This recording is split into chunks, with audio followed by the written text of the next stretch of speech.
2 बार से प्रश्न है आपके।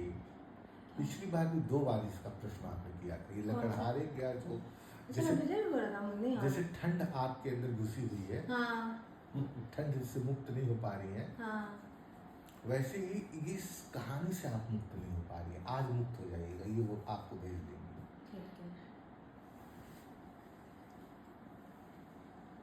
हम खुद ही एक लकड़हारे हैं।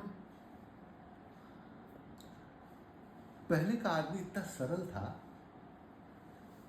कि पेड़ पौधों को काट करके अपना जीवन यापन करता था।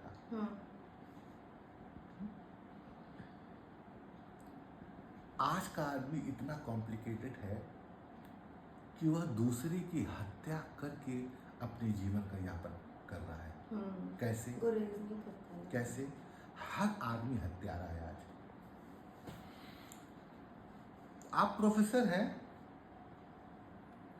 ये डायरेक्टर है बड़ी कंपनी में, जो भी है बहुत अच्छी कंपनी में काम करते हैं, ये अस्पताल में नौकरी करती है, ये बिटिया डॉक्टर हो जाएगी, प्रतीक इंजीनियर है, कनाडा में बैठा हुआ है। तो अगर वो कुछ प्राप्त कर रहा है तो कोई ना कोई ऐसा व्यक्ति है जो उससे ज़्यादा डिजर्विंग रहा है, उसको वह प्राप्त नहीं है। ठीक है, इसका अर्थ क्या हुआ? अगर बहुत संवेदनशीलता से लिया जाए, अगर कोई संवेदनशील व्यक्ति ठीक से सोच ले तो फिर वह भोजन नहीं कर पाएगा कि हम किसी के जीवन के पेट पर लात रख करके यहाँ इस बेहतरीन मस्कट में बैठे हुए हैं और आनंद से रजनीगंधा खा रहे हैं और कॉफी पी रहे हैं और चाय पी रहे हैं, हम कैसे खा पाएंगे?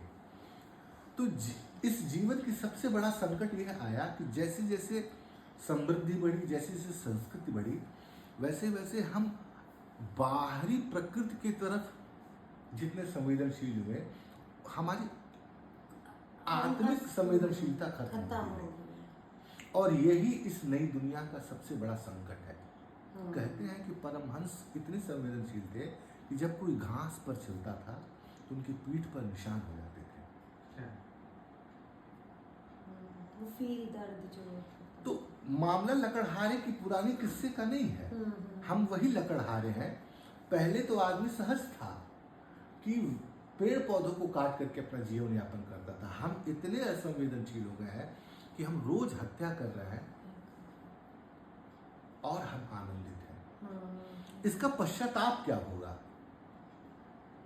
इसका पश्चाताप मात्र यह है कि हम अपने आत्मिक संवेदनशीलता की जागृति की तरफ बढ़े। जो बौद्धों ने कहा अपदीपो भव, उसका अर्थ मात्र इतना ही है कि अपने दीपक को जला लो। तुम कभी भी जला लोगे, तुम्हारी सारे किए गए कुकर्म नष्ट हो जाएंगे। बार बार साधु संतों के पास लोग इसीलिए जाते हैं कि वह चेतना उसको मिल जाए। सही बात, चेतना, वह चेतना मिल जाए कि एक सेकंड के लिए उस जागृति का उसको बोध मात्र हो जाए, तो उसके सारे पाप कर्म नष्ट हो जाएंगे। और इनको मैं अभी समझा रहा था कि जो अग्नि है वो मुक्ति तुम्हारे केवल पाप कर्म से नहीं होती है, तुम्हारे पुण्य कर्म से भी होती है। जैसे राख है ना, अग्नि के ऊपर राख जम जाती है, हम फूकते हैं।